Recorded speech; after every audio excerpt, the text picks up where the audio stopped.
দলগাঁৱত জঘন্য হত্যাকাণ্ড দলগাঁৱৰ 1-2 নং বৰুৱা চৰত সংঘটিত এই হত্যাকাণ্ডৰ ঘটনা মাতাল যুৱকে হত্যা কৰিলে এগৰাকী বৃদ্ধা মহিলাগৰাকী 1-2 নং বৰুৱাচাৰ গাঁৱৰ কমলা বেৱা দৰঙৰ দলগাঁৱৰ 1-2 নং বৰুৱাচাৰ গাঁৱত সংঘটিত হৈছে এক চাঞ্চল্যকৰ হত্যাকাণ্ডৰ ঘটনা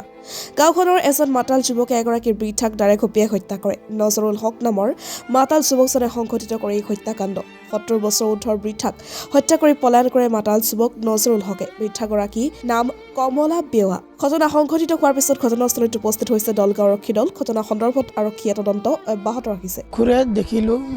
মোৰ মা আৰু মোৰ দাদী জনে থিয় হৈ আছে সেই নজৰুল হকৰ নামৰ মানুহজনে আহি কেনে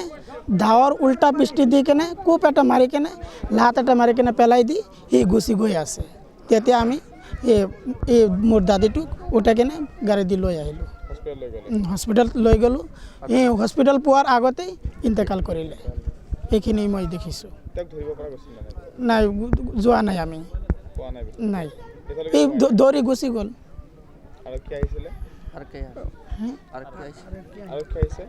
আৰক্ষী আহিছে এতিয়া সহযোগ কৰি আছে তদন্ত কৰি আছে মোৰ দাদী লাগে দাদী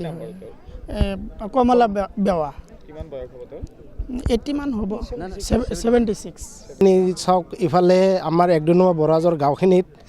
এনেকুৱা মানুহ বাঢ়িছে যে আপোনাৰ গাঁজা খোৱা মদ খোৱা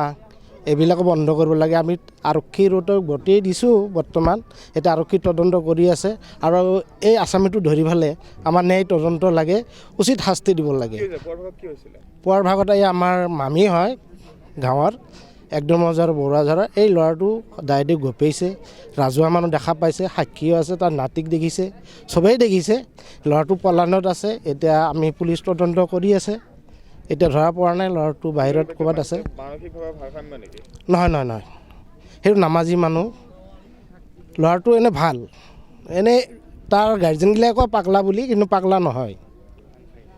এই ভাং চাং খাই থাকে ঘূৰি থাকে আৰু তাৰ লগত আৰু কেইটামান ল'ৰা আছে সেইবিলাকো তদন্ত কৰিব লাগে আমাৰ এইটোৱে অনুৰোধ